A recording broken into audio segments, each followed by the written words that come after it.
이 멍청한 놈아! 몇 번을 말해야 알아듣는 거야?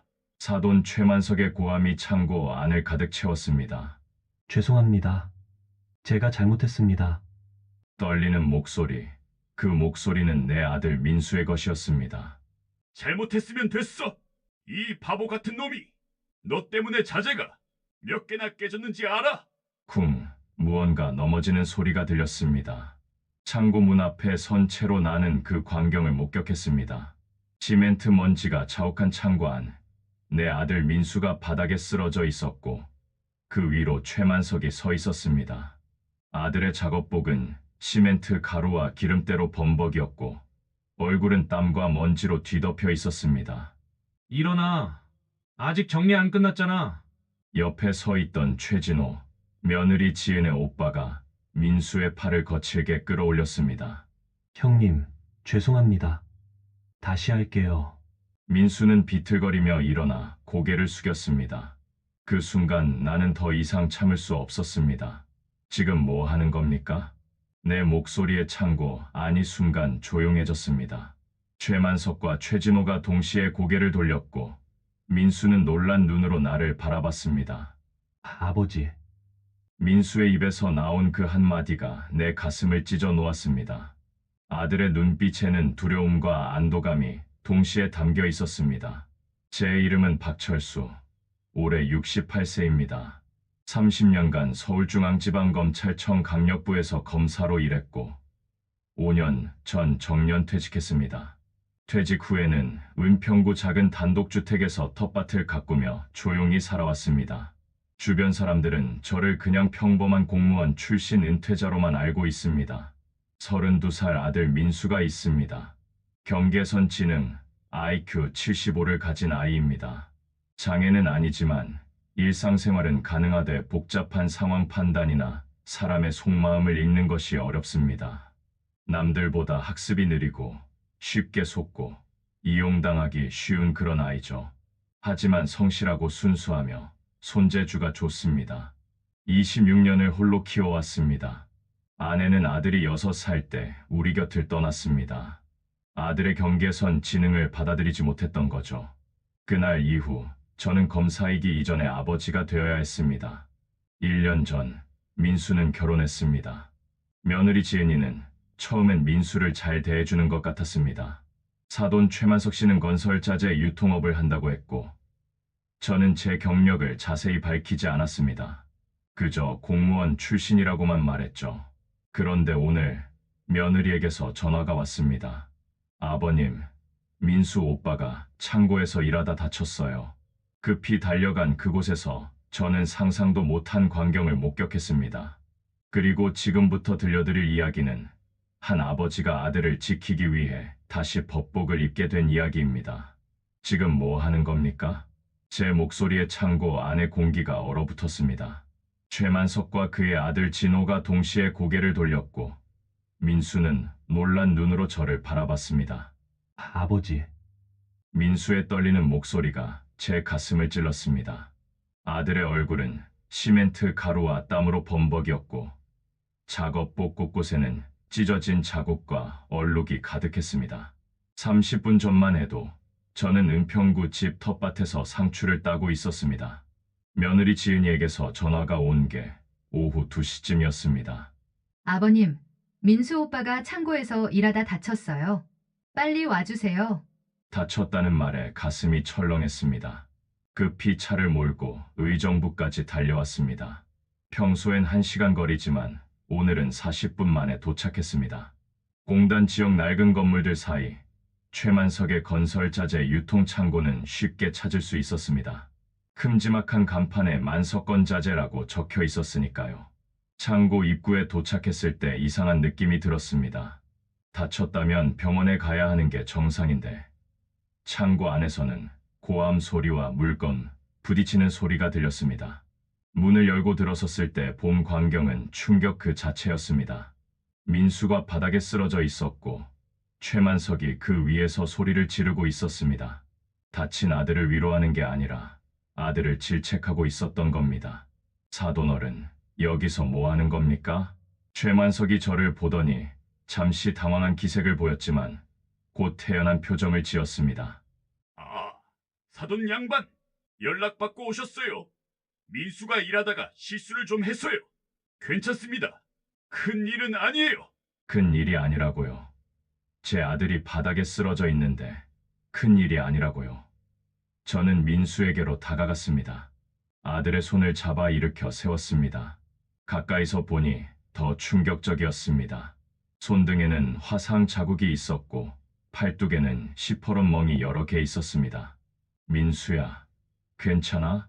네, 아버지, 괜찮아요. 제가 실수해서 자재를 떨어뜨렸어요.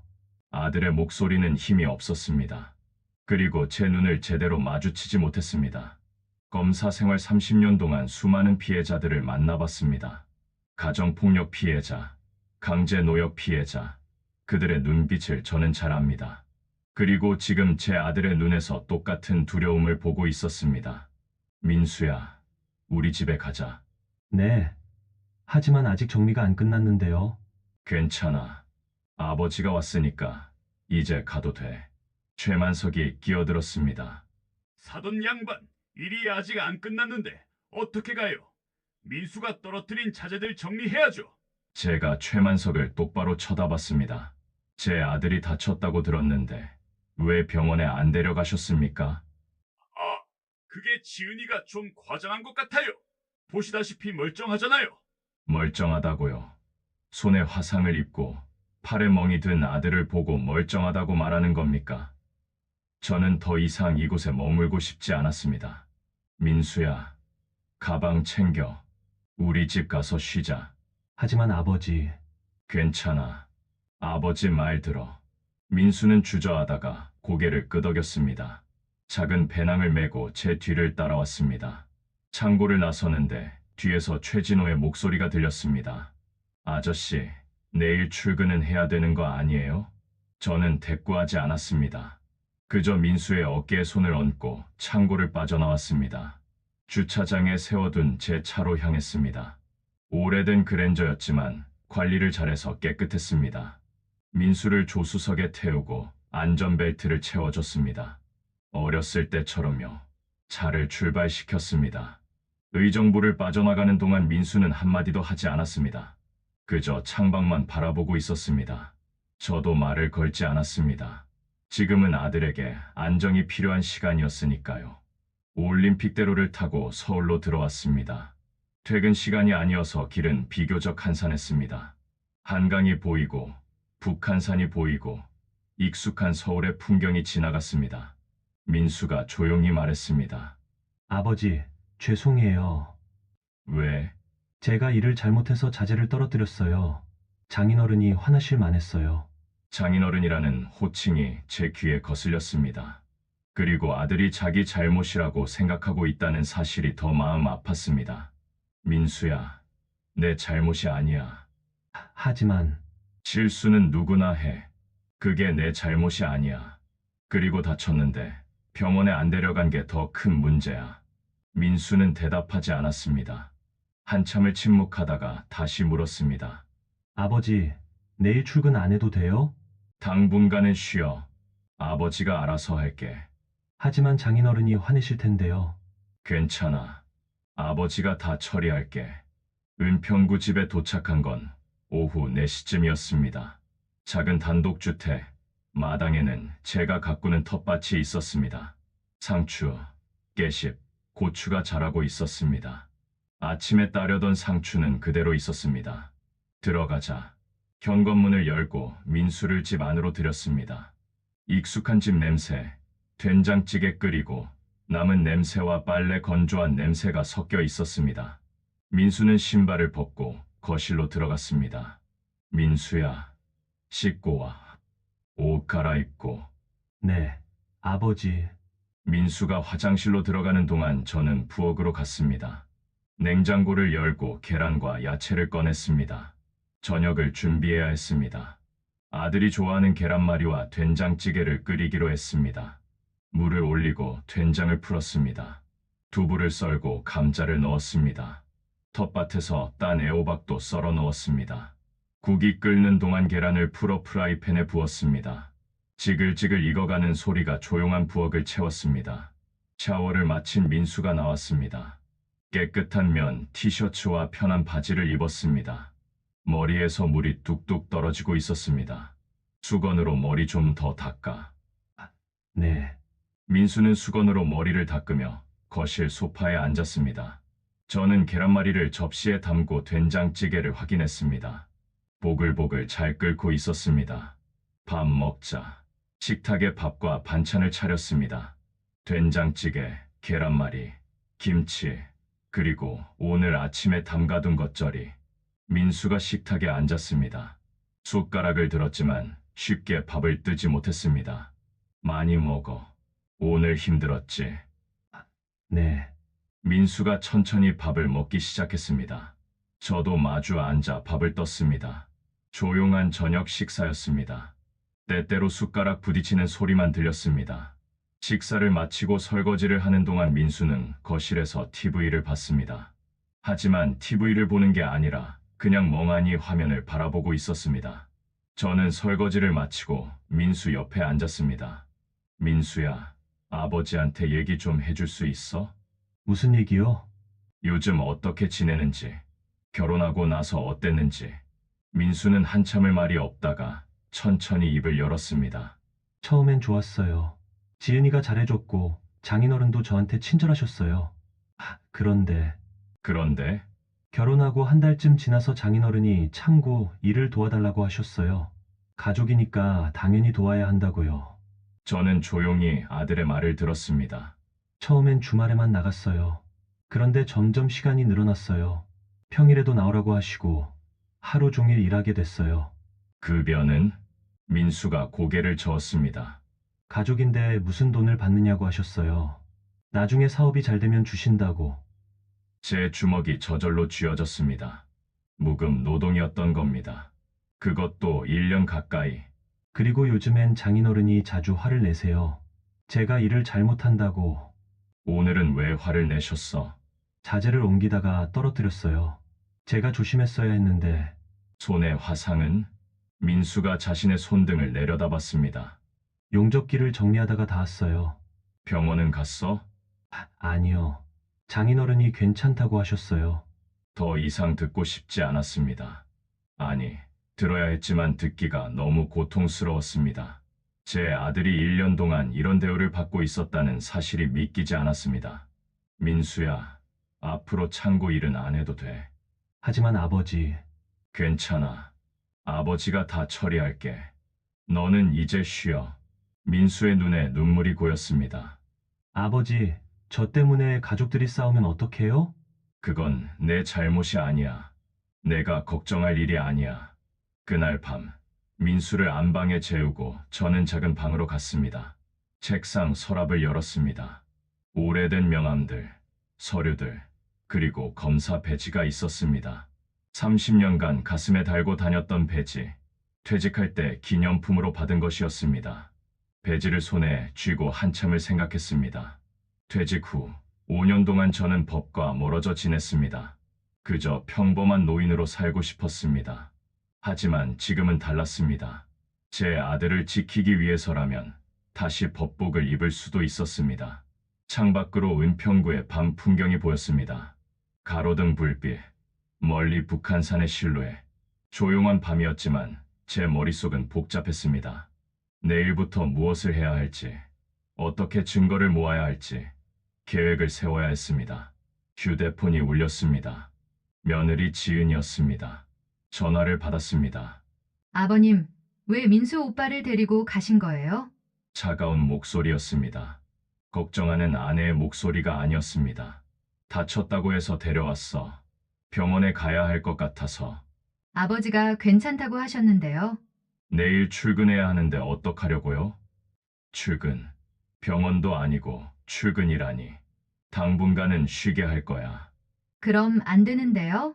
아버지가 화내실 텐데. 내가 책임질게. 전화를 끊었습니다. 며느리의 태도에서 확신을 얻었습니다. 이건 단순한 가족 문제가 아니었습니다.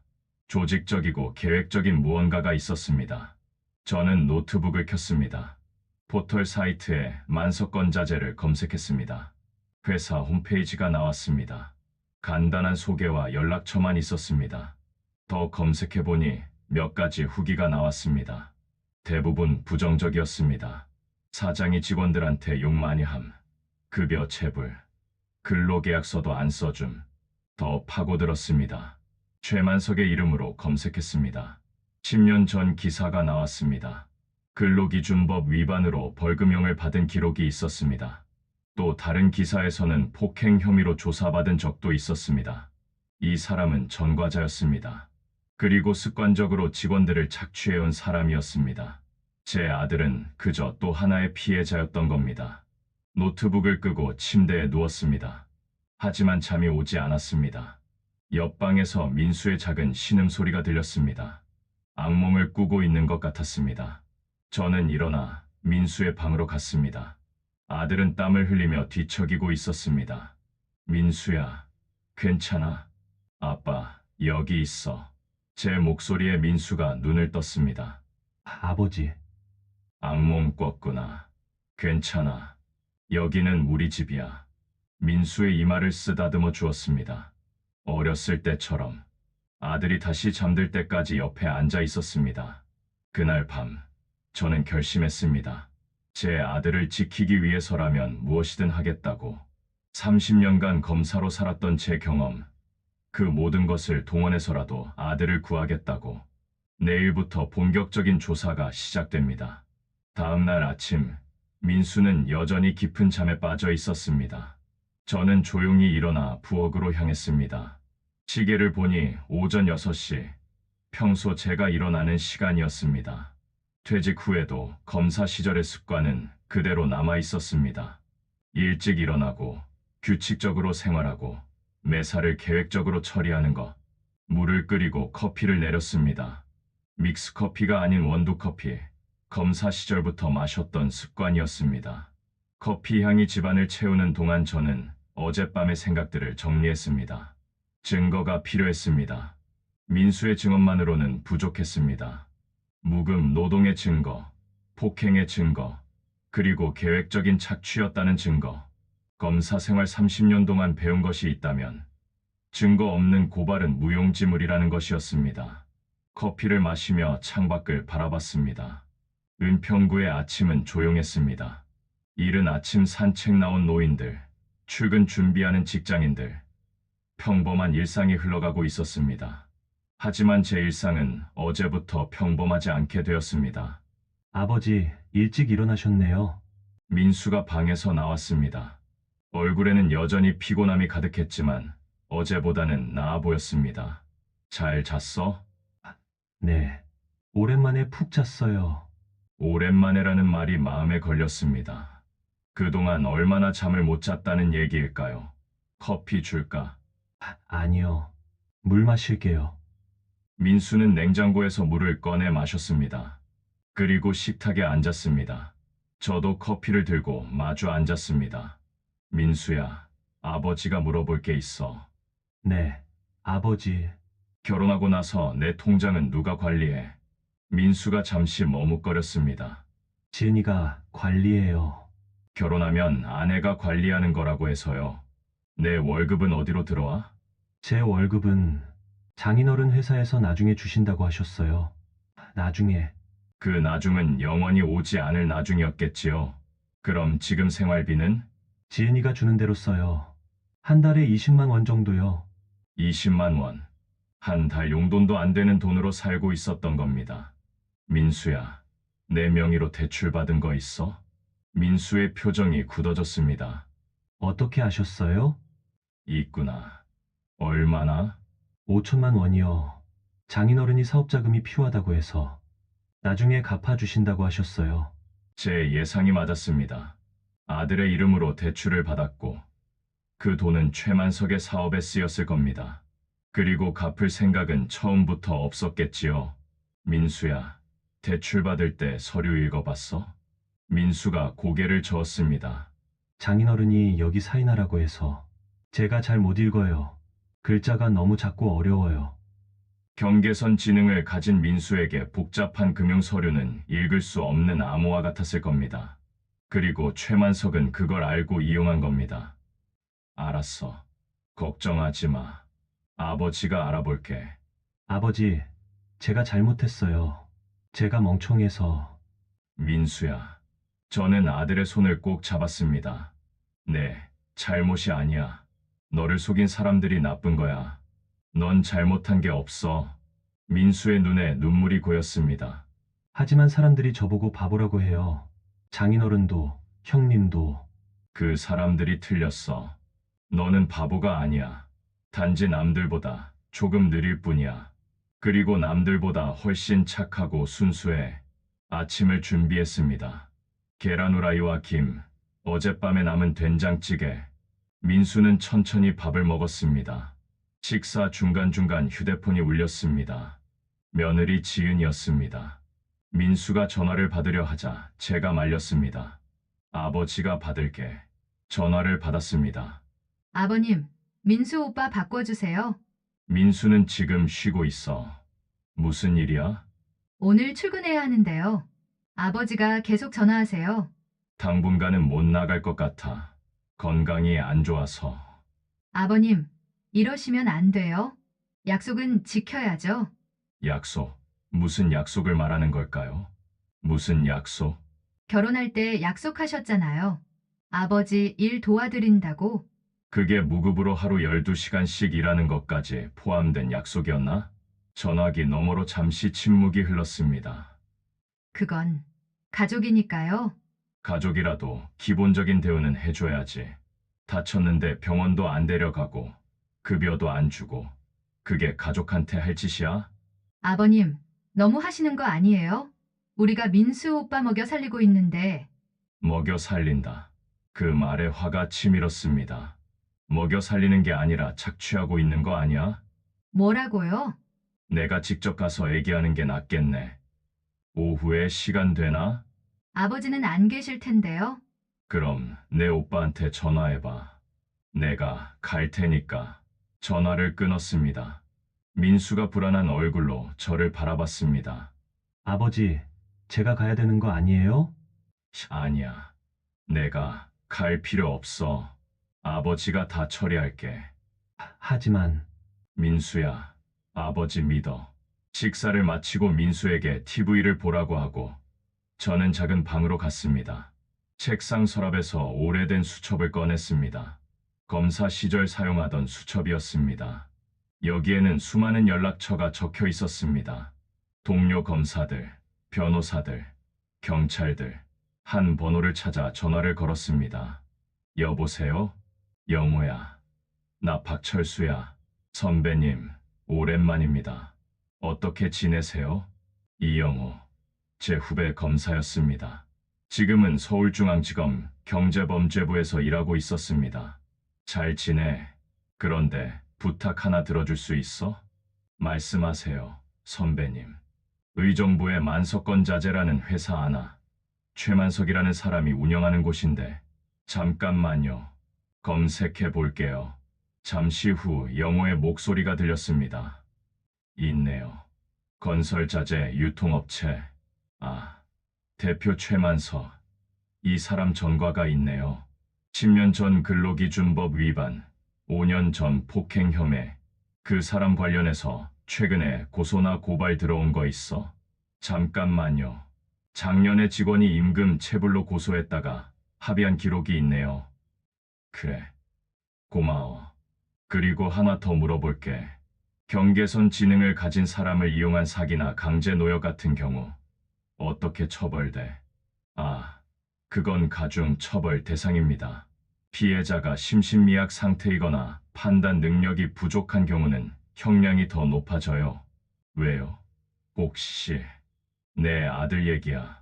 전화기 너머로 영호가 숨을 들이마시는 소리가 들렸습니다. 선배님, 민수가요? 그래. 자세한 얘기는 나중에 할게. 일단 알아봐 줘서 고마워. 선배님, 도움 필요하시면 언제든지 연락하세요. 그럴게. 고맙다. 전화를 끊고 메모를 했습니다. 최만석의 전과 기록, 임금 체불 고소 이력, 경계선 지능 피해자에 대한 가중 처벌. 퍼즐 조각들이 하나씩 모이고 있었습니다. 휴대폰에 또 전화가 왔습니다. 이번에는 모르는 번호였습니다. 여보세요? 박철수 씨죠? 나 최진호요. 우리 매형 왜 출근 안 시키는 거예요? 며느리 오빠, 최진호였습니다. 목소리에는 짜증과 위협이 섞여 있었습니다. 민수는 당분간 쉬어야 해요. 쉬긴 무슨. 일 많은데 빨리 보내세요. 안 그러면 우리도 생각이 있어요. 무슨 생각? 매형 명의로 받은 대출 있잖아요. 그거 당장 갚으라고 할 수도 있어요. 협박이었습니다. 노골적인 협박. 그래요? 그럼 법적으로 처리하죠. 민수가 직접 대출받은 게 아니라 강요에 의한 거라면 무효가 될 수도 있으니까요. 뭐, 지금 협박하는 거예요? 협박은 누가 하는 건지 모르겠네요. 법적 절차 얘기했을 뿐인데.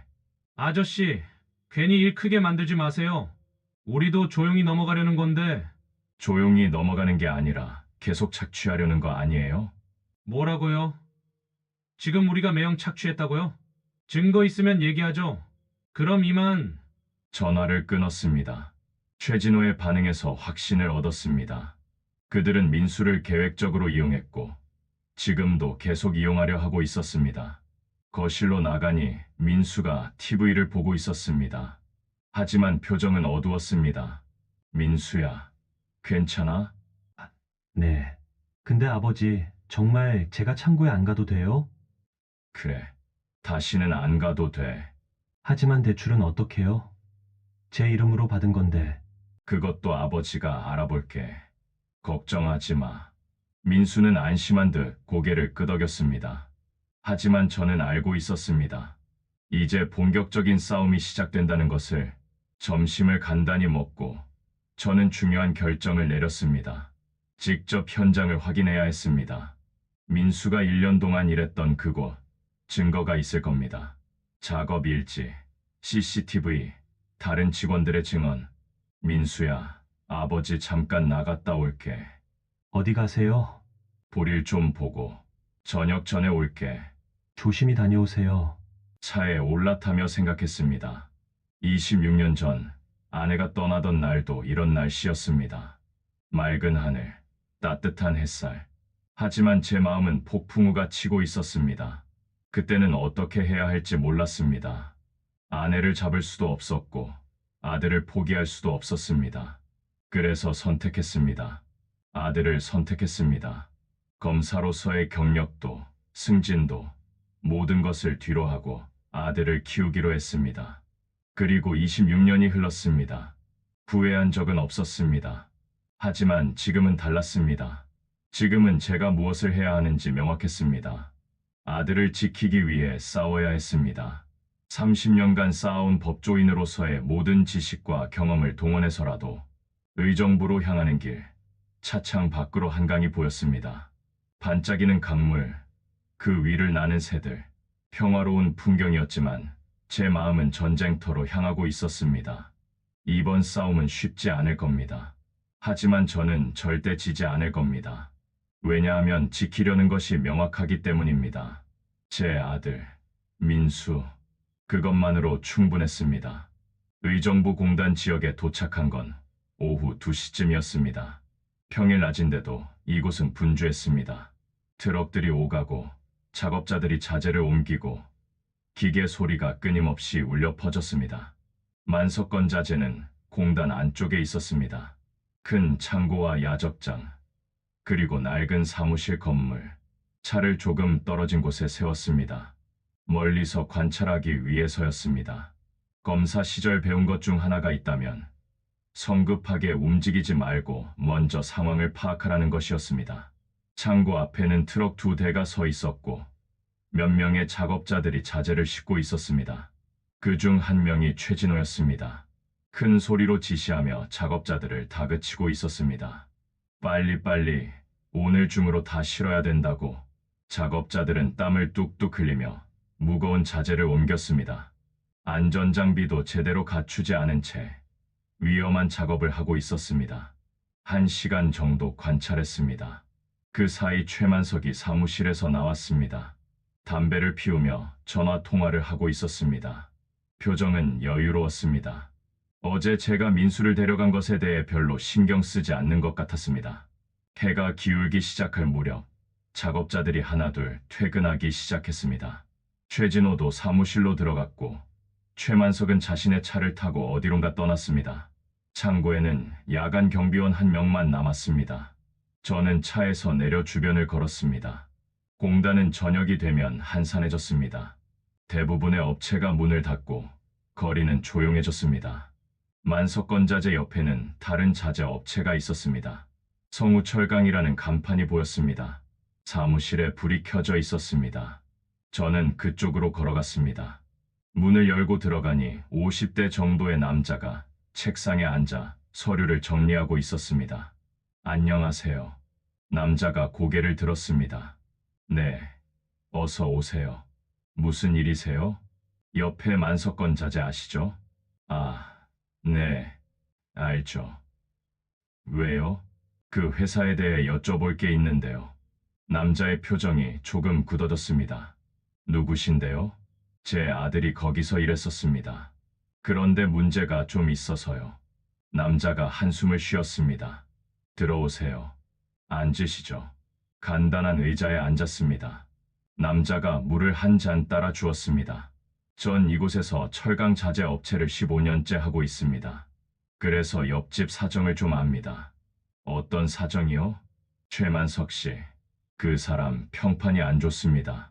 직원들한테 급여도 제때 안 주고 폭언도 심하고 여기 공단에서 다들 압니다. 혹시 그 회사에서 일하다 그만둔 사람 아세요? 많죠. 직원들이 자주 바뀌니까 대부분 몇 달 못 버티고 나갑니다. 연락처 좀 알 수 있을까요? 남자가 잠시 망설이다가 말했습니다. 왜 필요하신데요? 제 아들이 거기서 부당한 대우를 받았습니다. 증언이 필요합니다. 남자가 제 눈을 똑바로 쳐다봤습니다. 아드님이 많이 힘드셨나 봐요. 네, 알겠습니다. 제가 아는 사람 한 명 연락처 드릴게요. 작년까지 거기서 일했던 김상훈 씨입니다. 남자가 명함을 꺼내 뒷면에 번호를 적어 주었습니다. 고맙습니다. 아드님 잘 돌봐주세요. 그리고 최만석 그 사람 제대로 혼내주시길. 성우철강을 나와 다시 차로 돌아왔습니다. 명함에 적힌 번호로 전화를 걸었습니다. 여보세요? 김상훈 씨죠? 저는 박철수라고 합니다. 만석건자재 관련해서 여쭤볼 게 있는데요. 만석건자재요? 거긴 제가 작년에 다녔는데 무슨 일이세요? 제 아들이 거기서 일했습니다. 그런데 부당한 대우를 받았어요. 혹시 증언해 주실 수 있으신가요? 전화기 너머로 한숨 소리가 들렸습니다. 거기 정말 최악이었어요. 저도 6개월 일하다가 도저히 못 견디고 나왔습니다. 어떤 점이 그러셨어요? 일단 급여를 제때 안 줘요. 맨날 다음 달에 준다고 하고, 그리고 사장이랑 그 아들이 직원들한테 폭언하고 때리기도 하고요. 때리기도 했어요? 네, 저도 한 번 맞았습니다. 실수했다고. 그래서 경찰에 신고하려고 했는데 합의금 준다고 해서 그냥 넘어갔어요. 다른 피해자들도 있나요? 있죠. 제가 있을 때만 해도 서너 명 있었어요. 다들 참다가 나가고 또 새 사람 들어오고 그랬습니다. 혹시 그분들 연락처 아시나요? 한 분은 압니다. 이정수 씨. 전화번호 드릴게요. 김상훈 씨가 이정수 씨의 번호를 알려줬습니다. 고맙습니다. 나중에 필요하면 정식으로 증언 부탁드려도 될까요? 네. 그 사람들 제대로 벌 받았으면 좋겠어요. 전화를 끊고 바로 이정수 씨에게 전화했습니다. 비슷한 이야기를 들었습니다. 임금 체불, 폭언, 폭행, 열악한 작업 환경, 패턴이 똑같았습니다. 증언자가 확보되었습니다. 이제 물적 증거가 필요했습니다. 창고 안의 CCTV 영상, 작업 일지, 급여 지급 기록. 하지만 그것들을 합법적으로 확보하기는 어려웠습니다. 집으로 돌아가는 길, 여러 생각이 머릿속을 스쳤습니다. 어떻게 증거를 확보할 것인가? 검사 시절이었다면 압수수색 영장을 받았겠지만 지금은 평범한 시민일 뿐이었습니다. 집에 도착하니 민수가 거실에서 TV를 보고 있었습니다. 아버지, 다녀오셨어요. 그래, 저녁 먹었어? 아니요. 아버지 기다렸어요. 그래, 같이 먹자.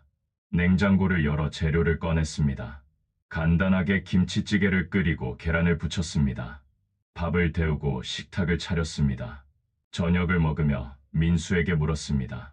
민수야, 창고에 CCTV 있지? 네. 여러 개 있어요. 녹화 파일은 어디 저장돼? 사무실 컴퓨터에 저장돼요. 장인어른이 가끔 확인하세요. 너 그 사무실 출입할 수 있어? 민수가 주머니에서 열쇠를 꺼냈습니다. 이거요. 장인어른이 주셨어요. 가끔 일찍 가서 문 열라고. 열쇠. 이것이 있으면 사무실에 들어갈 수 있었습니다. 민수야, 이 열쇠 아버지가 좀 써도 될까? 네. 근데 왜요? 필요한 걸 좀 확인해야 해서. 민수는 의문을 품지 않고 열쇠를 저에게 건넸습니다. 순수한 아들이었습니다. 의심하는 법을 몰랐습니다. 저녁을 먹고 설거지를 마쳤습니다. 민수를 방으로 보내고 저는 작은 방에서 계획을 세웠습니다. 내일 새벽 사람들이 출근하기 전에 사무실에 들어가야 했습니다. CCTV 영상을 복사하고 작업 일지를 확인하고 급여 관련 서류를 촬영해야 했습니다. 위험한 일이었습니다. 들키면 불법 침입으로 오히려 제가 문제가 될 수 있었습니다. 하지만 다른 방법이 없었습니다. 합법적인 절차로는 시간이 너무 오래 걸렸고 그 사이 증거가 인멸될 수도 있었습니다. 노트북을 열어 USB를 확인했습니다. 빈 USB가 몇 개 있었습니다. 내일 이것에 모든 증거를 담아올 계획이었습니다. 휴대폰 알람을 새벽 4시로 맞췄습니다. 공단은 보통 7시쯤부터 사람들이 나타났습니다. 3시간이면 충분할 거였습니다. 잠자리에 들었지만 잠이 오지 않았습니다. 천장을 바라보며 26년 전을 생각했습니다. 아내가 떠난 그날, 저는 아들을 안고 울었습니다. 앞으로 어떻게 살아가야 할지 막막했습니다. 검사라는 직업과 아버지라는 역할 사이에서 균형을 잡기 어려웠습니다. 하지만 시간이 지나며 깨달았습니다. 진짜 중요한 것은 아들이라는 것을, 승진도, 명예도, 돈도 아닌 제 곁에 있는 이 아이가 가장 소중하다는 것을. 그래서 선택했습니다. 야근을 줄이고 회식을 거절하고 주말에는 아들과 시간을 보냈습니다. 동료들은 이해하지 못했습니다. 검사가 그렇게 약하게 살면 어떡하냐고 말하는 사람들도 있었습니다. 하지만 저는 후회하지 않았습니다. 민수가 초등학교 입학식 때 제가 손을 잡고 교실까지 데려다 줬습니다. 다른 아이들은 혼자 갔지만 민수는 불안해했습니다. 그래서 제가 함께 갔습니다. 중학교 때는 매일 도시락을 싸줬습니다. 민수가 학교 급식을 어려워했기 때문입니다. 다른 아이들 눈치를 보며 밥을 먹는 아들을 보며 가슴이 아팠습니다. 고등학교 졸업 후 민수는 대학에 가지 못했습니다. 그 대신 직업훈련소에서 목공을 배웠습니다. 손재주가 좋았던 민수는 목공 일을 좋아했습니다. 그러다가 1년 전 민수가 지은이를 만났습니다. 동네 카페에서 일하던 지은이는 민수에게 친절했습니다. 민수는 처음으로 자신을 좋아해주는 사람을 만났다며 행복해했습니다. 결혼 얘기가 나왔을 때 저는 신중했습니다. 지은이와 그 가족을 여러 번 만났습니다. 최만석은 건설자재 사업을 한다고 했고 겉보기에는 괜찮은 사람 같았습니다. 민수가 우리 사위가 되면 잘 돌봐드리겠습니다. 최만석의 말을 믿었습니다. 제 판단이 틀렸다는 걸 1년이 지나서야 알게 된 겁니다. 새벽 4시 알람이 울렸습니다. 일어나 조용히 옷을 갈아입었습니다. 검은색 점퍼와 편한 바지, 눈에 띄지 않는 옷차림이었습니다. USB를 챙기고 휴대폰 손전등을 확인했습니다. 그리고 민수가 준 열쇠를 주머니에 넣었습니다. 조용히 현관문을 나섰습니다. 새벽 공기는 차가웠습니다. 별이 총총한 하늘, 아직 해가 뜨기 전이었습니다. 차를 몰고 의정부로 향했습니다. 새벽 고속도로는 한산했습니다. 가끔 화물차가 지나갈 뿐이었습니다. 공단에 도착했을 때는 5시였습니다. 어둠이 깔린 공단은 고요했습니다. 가로등 불빛만이 텅 빈 거리를 비추고 있었습니다. 만석건자재 앞에 차를 세웠습니다. 주변을 살폈습니다. 아무도 없었습니다. 경비원도 보이지 않았습니다. 차에서 내려 사무실로 다가갔습니다. 민수가 준 열쇠로 문을 열었습니다. 삐그덕 문이 열리는 소리가 새벽 정적을 깼습니다. 사무실 안으로 들어갔습니다. 손전등을 켜서 주변을 비췄습니다. 책상 몇 개, 컴퓨터, 서류 캐비닛, 전형적인 영세 기업의 사무실이었습니다. 먼저 컴퓨터를 켰습니다. 다행히 비밀번호가 없었습니다. CCTV 폴더를 찾았습니다. 지난 6개월치 영상이 저장되어 있었습니다. 파일들을 USB에 복사하기 시작했습니다. 용량이 커서 시간이 걸렸습니다. 복사하는 동안 서류 캐비닛을 확인했습니다. 작업 일지, 급여 대장, 계약서들 하나하나 휴대폰으로 촬영했습니다. 민수의 이름이 적힌 서류도 여러 장 있었습니다. 대출 서류, 각서, 근로계약서. 하지만 급여란은 비어 있었습니다. 다른 직원들의 서류도 확인했습니다. 비슷했습니다. 급여가 제대로 기록되지 않았고 계약서 내용도 불명확했습니다. USB 복사가 끝났습니다. 컴퓨터를 끄고 모든 것을 원래대로 돌려놓았습니다. 흔적을 남기지 않기 위해서였습니다. 사무실을 나서려는 순간 밖에서 차 소리가 들렸습니다. 심장이 빠르게 뛰었습니다. 불을 끄고 창문 틈으로 밖을 봤습니다. 트럭 한 대가 들어오고 있었습니다. 누군가 일찍 출근한 모양이었습니다. 트럭에서 내린 사람은 경비원이었습니다. 야간 근무를 마치고 돌아온 것 같았습니다. 경비원은 경비실로 들어갔습니다. 저는 조용히 사무실 뒷문으로 빠져나왔습니다. 차로 돌아가 시동을 걸었습니다. 공단을 빠져나올 때까지 긴장의 끈을 놓지 못했습니다. 하지만 성공했습니다. 모든 증거를 확보했습니다. 서울로 돌아오는 길, 동쪽 하늘이 밝아오고 있었습니다. 새로운 날이 시작되고 있었습니다. 그리고 저에게도 새로운 싸움이 시작되고 있었습니다. 집에 도착한 건 오전 7시였습니다. 민수는 아직 잠들어 있었습니다. 조용히 작은 방으로 들어가 노트북을 켰습니다. USB를 꽂고 파일들을 확인하기 시작했습니다. CCTV 영상들이 화면에 펼쳐졌습니다. 날짜별로 정리되어 있었습니다.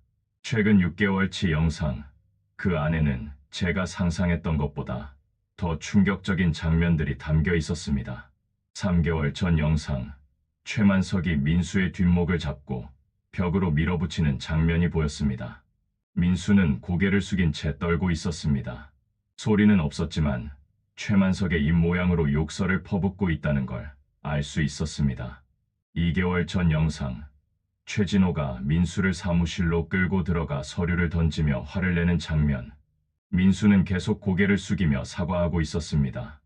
1개월 전 영상, 민수가 무거운 자재를 혼자 옮기다 넘어지는 장면. 하지만 아무도 도와주지 않았습니다. 오히려 최진호가 다가와 민수를 발로 차는 모습까지 보였습니다.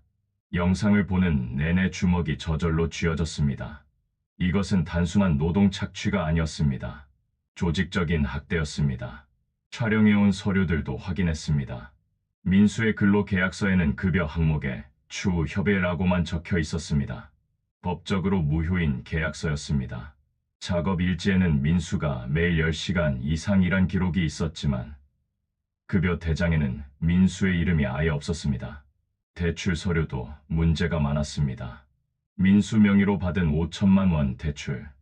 그 서류에는 민수의 서명이 있었지만 대출 목적란에는 사업 운영 자금이라고 적혀 있었습니다. 민수가 사업을 하는 것도 아닌데 말입니다. 더 파고들었습니다. 다른 USB에는 회계 파일들이 있었습니다. 최만석의 개인 계좌로 수상한 입출금 내역이 많았습니다. 회사 자금을 개인적으로 빼돌린 흔적들이었습니다. 모든 증거를 정리하는데 2시간이 걸렸습니다. 문서 파일로 정리하고 영상은 중요한 부분만 클립으로 만들었습니다. 검사 시절 증거 정리하던 방식 그대로였습니다. 오전 9시 민수가 일어났습니다. 아버지, 일찍 일어나셨네요. 응, 볼 일이 좀 있었어. 아침을 준비했습니다. 간단하게 토스트와 우유, 계란 프라이. 민수와 함께 식탁에 앉았습니다. 민수야, 오늘 아버지랑 한 곳에 가야 할 것 같아. 어디요? 병원. 네, 몸 상태 확인해야 해. 저 괜찮은데요. 그래도 가자. 기록을 남겨야 해. 병원은 중요했습니다.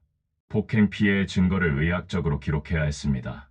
멍 자국, 화상, 모든 것을 진단서로 남겨야 했습니다. 식사를 마치고 근처 대학병원으로 갔습니다. 응급실에서 진료를 받았습니다. 젊은 여의사가 민수를 진찰했습니다. 팔에 있는 이 멍들은 언제 생긴 건가요? 일주일 전쯤이요. 여러 개네요. 그리고 손등의 화상은? 열흘 전쯤요. 여의사가 자세히 진찰했습니다. 사진도 찍었습니다. 그리고 저를 따로 불렀습니다. 보호자시죠? 네, 아버지입니다. 환자분 몸에 오래된 멍들도 여러 개 있습니다. 그리고 갈비뼈에 금이 간 흔적도 보입니다. 이게 한두 번이 아닌 것 같은데요. 제 예상이 맞았습니다. 민수는 1년 동안 지속적으로 폭행을 당해온 겁니다. 진단서 발급해 주실 수 있나요? 네, 상해 진단서 발급해 드리겠습니다. 전치 3주 정도로 나올 것 같습니다.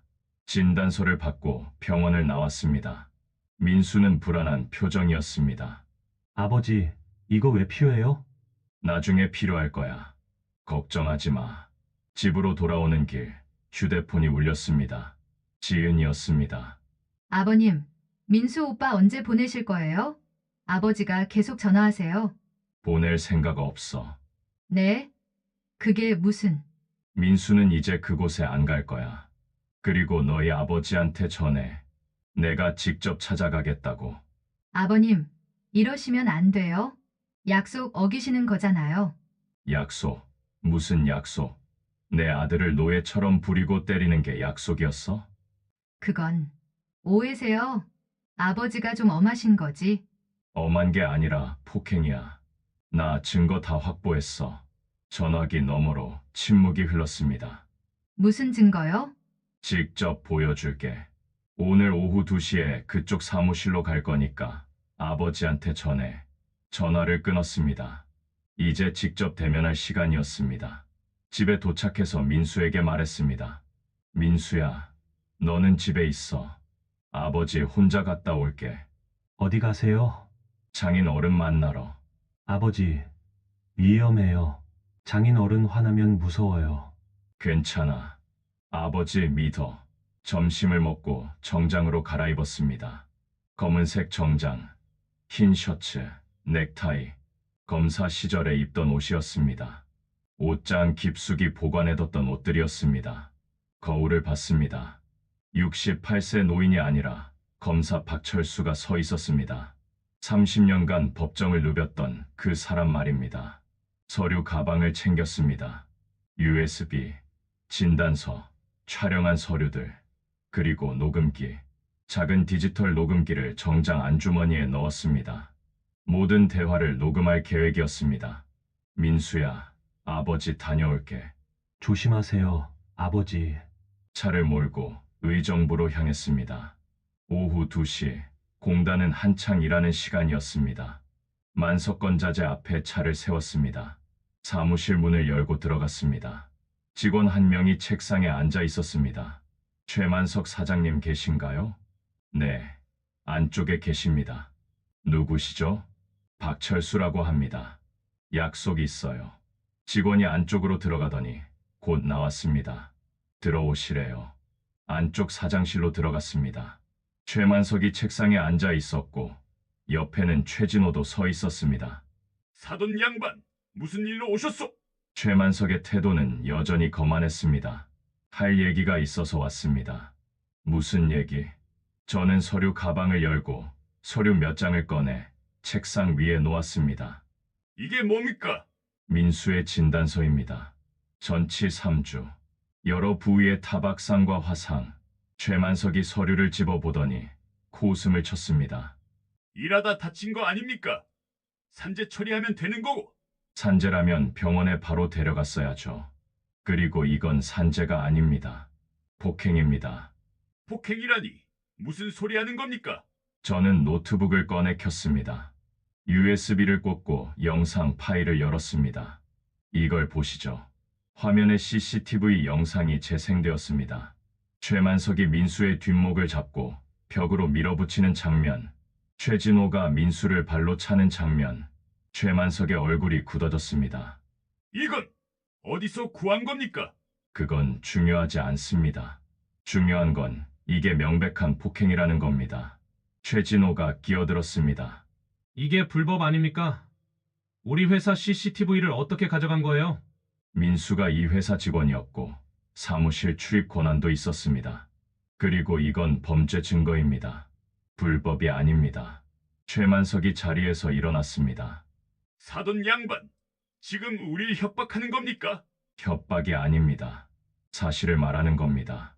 그래서 어쩌겠다는 겁니까? 경찰에 신고한다고요? 그럴 수도 있죠. 하지만 그 전에 얘기하고 싶었습니다. 무슨 얘기? 민수 명의로 받은 대출 5천만 원. 그거 당장 갚으세요. 그리고 지난 1년간의 급여 월 250만 원씩 총 3천만 원 지급하세요. 최만석이 비웃었습니다. 미쳤어. 8천만 원을 당장 내놓으라고? 당연하죠. 민수가 1년 동안 일한 대가입니다. 그리고 대출은 사업 자금으로 쓰셨으니 당연히 갚으셔야죠. 안 되는 소리 하지 마세요. 우리 집안이 민수 먹여 살렸는데 무슨 급여를 줘요? 먹여 살린 게 아니라 착취한 겁니다. 최만석의 얼굴이 붉어졌습니다. 당신 지금 나를 사기꾼 취급하는 거요? 사실이 그렇지 않습니까? 경계선 지능을 가진 사람을 이용해 무급 노동을 시키고 폭행하고 대출까지 받게 하고. 경계선 지능. 그러니까 바보라는 거 아니요? 그럼 바보를 우리 딸이랑 결혼시켜준 것만 해도 감사해야죠. 마침내 본심이 나왔습니다. 녹음기가 모든 것을 기록하고 있었습니다. 계속 말씀하세요. 제 아들이 바보라고 생각하시는 거죠? 사실이잖아요.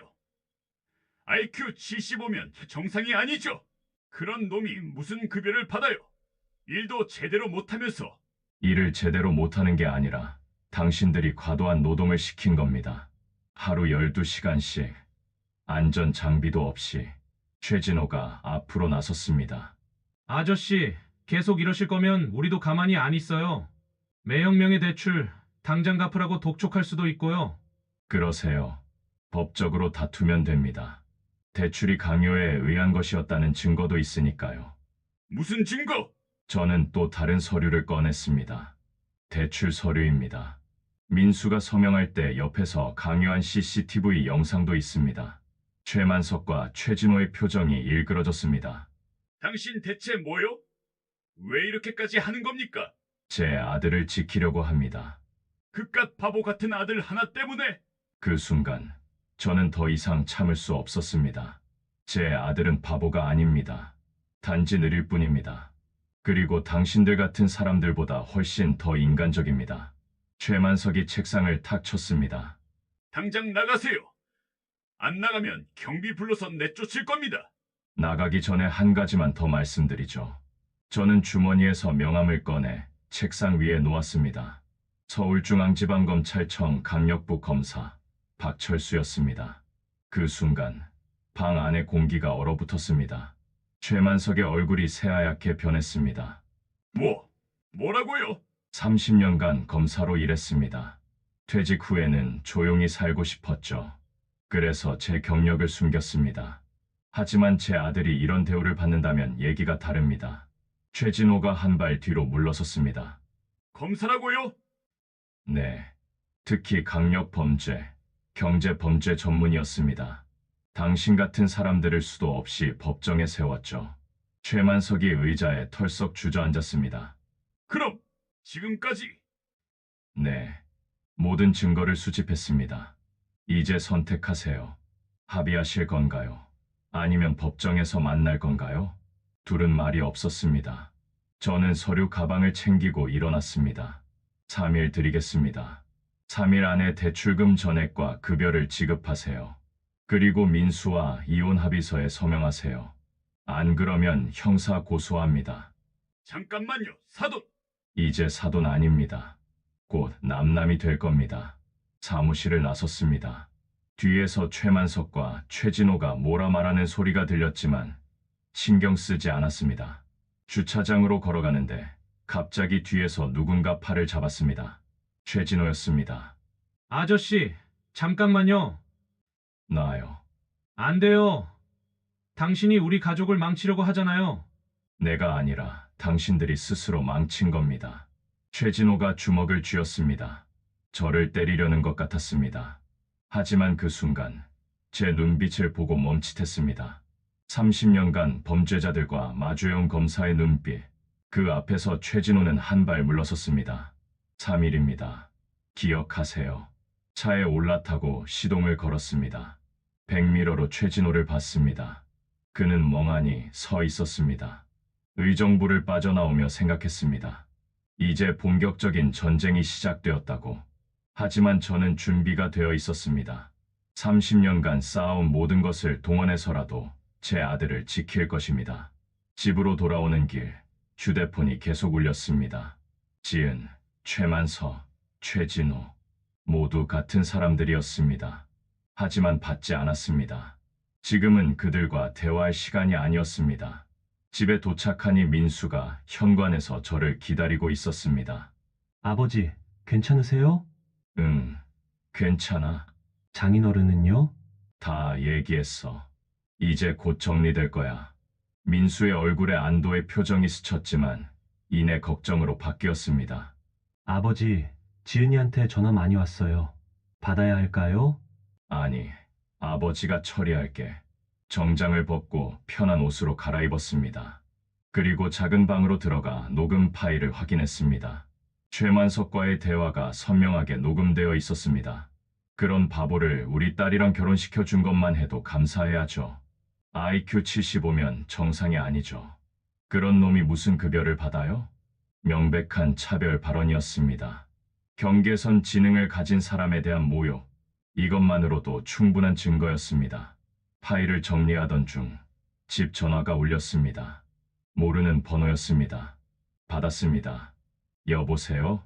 박철수 씨 댁 맞습니까? 낯선 남자 목소리였습니다. 협박 전화일 수도 있다고 생각했습니다.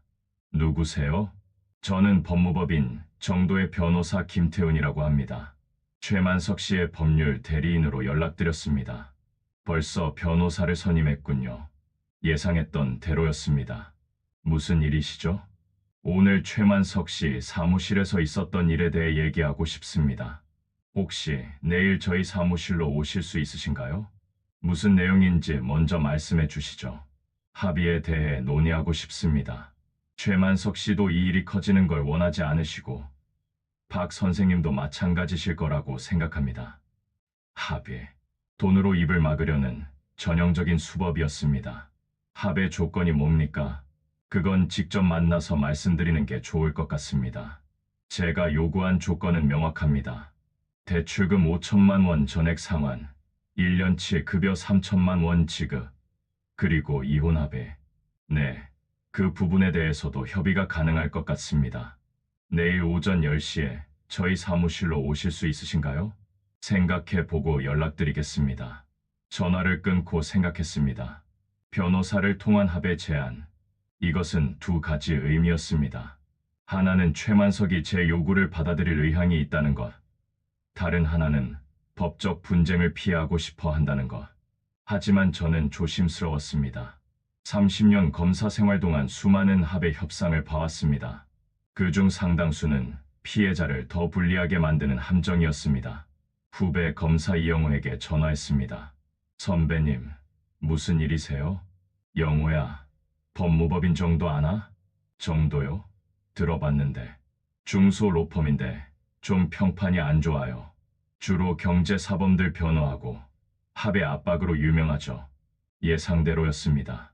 김태훈 변호사는 그 사람도 수법이 좀 합의서에 이상한 조항 넣기로 유명해요. 나중에 피해자가 불리해지는 조항들이요. 그렇구나. 고마워. 선배님, 혹시 그쪽이랑 협상하시려고요? 그럴 생각은 있는데 조심해야겠네. 선배님, 제가 아는 좋은 변호사 한 분 소개해 드릴까요? 민사, 형사 다 잘하시는 분이에요. 그럴까? 고맙다. 김소연 변호사님인데 저희랑 자주 같이 일하세요. 특히 약자 보호 사건에 열정적이시거든요. 이영호가 김소연 변호사의 연락처를 알려줬습니다. 바로 전화를 걸었습니다. 여보세요. 김소연 변호사입니다. 안녕하세요. 박철수라고 합니다. 이영호 검사 소개로 연락드렸습니다. 아, 네. 이 검사님이 미리 연락 주셨어요. 경계선 지능을 가진 아드님 건으로 상담하시려는 거죠. 네, 맞습니다. 지금 시간 괜찮으시면 사무실로 오실 수 있으세요? 아니면 제가 댁으로 찾아뵐 수도 있습니다. 제가 가겠습니다. 주소를 받고 민수에게 말했습니다. 민수야, 아버지 잠깐 다녀올게. 또 어디 가세요? 변호사님 만나러. 변호사요? 왜요? 우리도 법적으로 준비해야지. 걱정하지 마. 김소연 변호사의 사무실은 서울 서초동에 있었습니다. 작지만 깔끔한 사무실이었습니다. 40대 초반으로 보이는 여성이 저를 맞이했습니다. 안녕하세요. 박철수 선생님. 김소연입니다. 반갑습니다. 간단한 차를 마시며 상황을 설명했습니다. 민수의 경계선 지능, 1년간의 무급 노동, 폭행, 강제 대출, 그리고 제가 수집한 증거들. 김 변호사는 증거들을 꼼꼼히 확인했습니다. 증거가 아주 탄탄하네요. 역시 검사 출신이시라 그런지 완벽합니다. 혹시 법적으로 문제될 부분은 없나요? CCTV 영상 확보 부분이 조금 논란의 여지가 있긴 한데 아드님이 직원이었고 사무실 출입 권한이 있었으니 큰 문제는 안 될 겁니다. 그리고 이게 범죄 증거니까요. 최만석 쪽에서 변호사를 통해 합의를 제안했습니다. 법무법인 정도죠? 어떻게 아셨습니까? 그쪽이랑 몇 번 맞붙어 봤어요. 조심하셔야 합니다. 합의서에 함정 조항 넣는 걸로 유명해요. 예를 들면요. 합의 후 추가 청구 금지, 형사 고소 포기, 비밀 유지 조항 등등. 피해자가 나중에 아무것도 못하게 만드는 조항들이죠. 역시 제 예상이 맞았습니다. 그럼 어떻게 해야 할까요?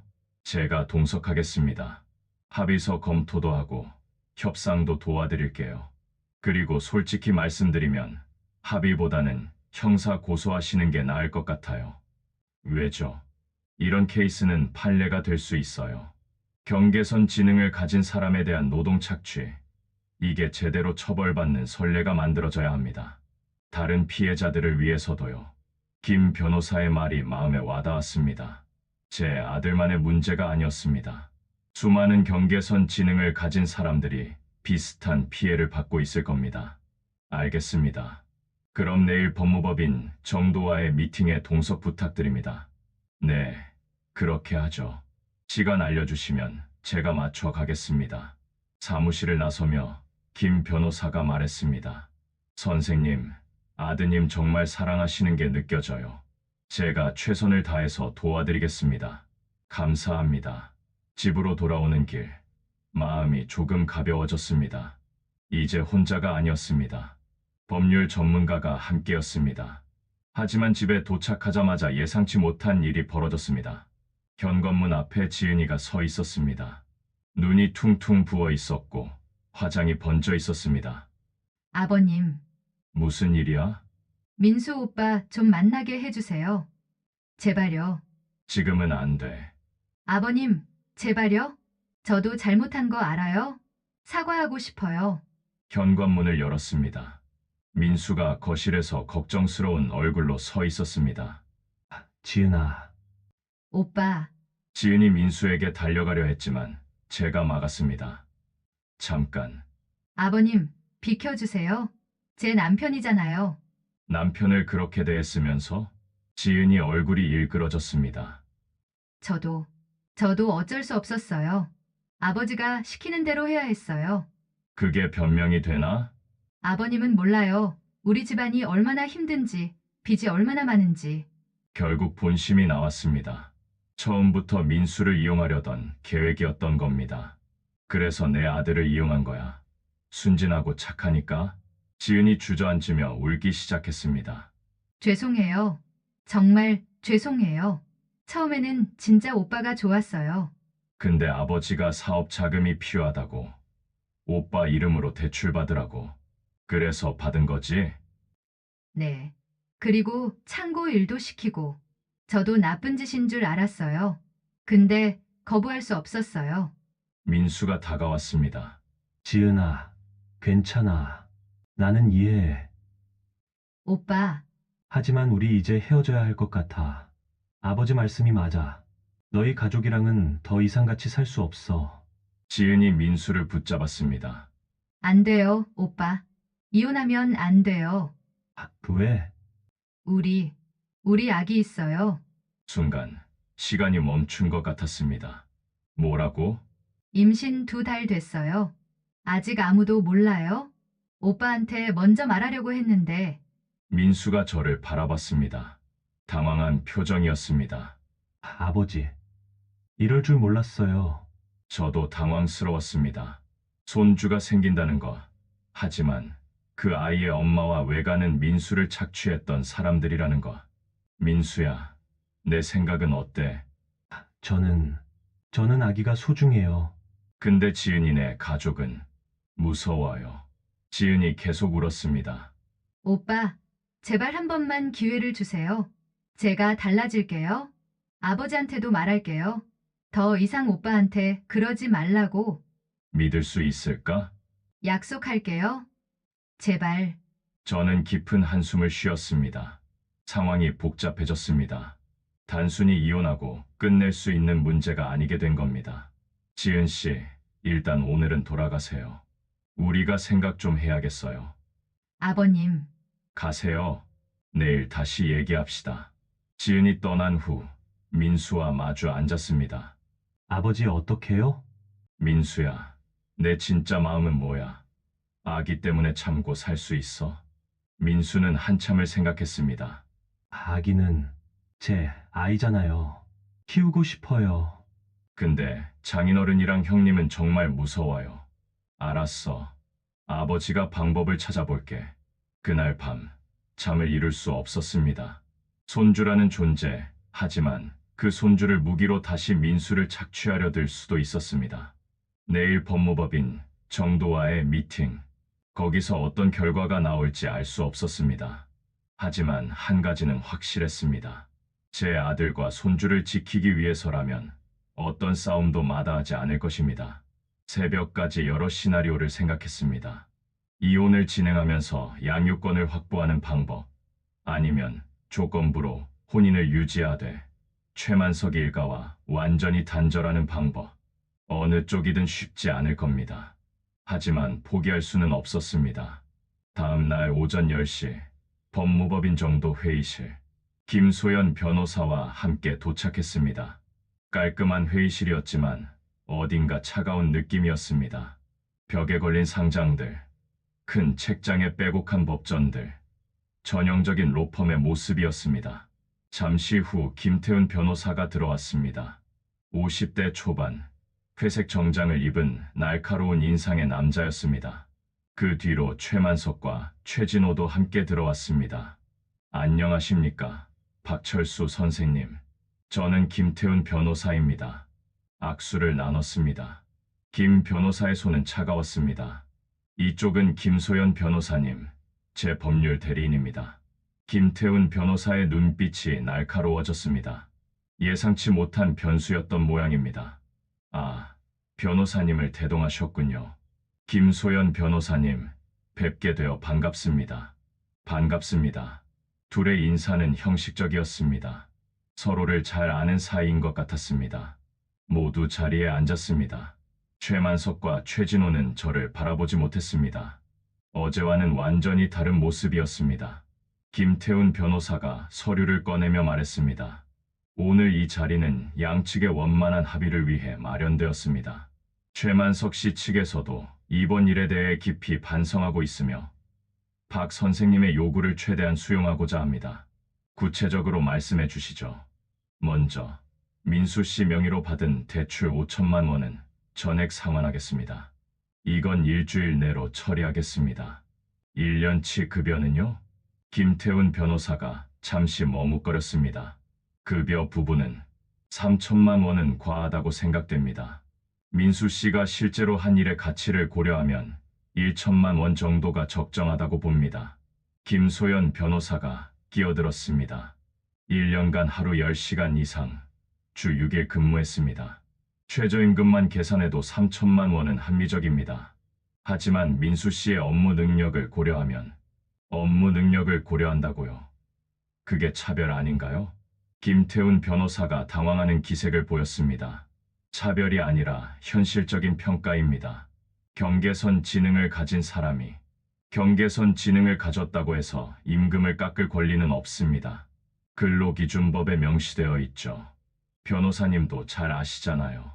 김소연 변호사의 논리는 명쾌했습니다. 김태훈 변호사는 할 말을 잃은 듯 보였습니다. 알겠습니다. 그럼 2천만 원으로 합의하시죠. 제가 고개를 저었습니다. 3천만 원입니다. 협상 불가합니다.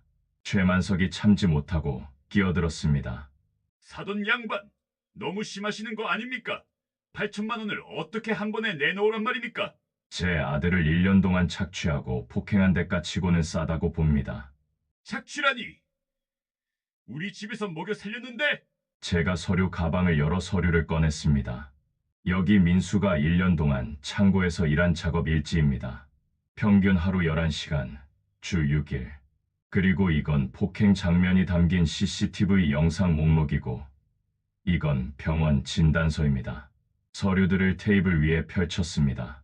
착취가 아니라면 이걸 어떻게 설명하시겠습니까? 최진호가 벌떡 일어났습니다. 이 사람이 지금 우릴 협박하는 거 아닙니까? 김소연 변호사가 차분히 말했습니다.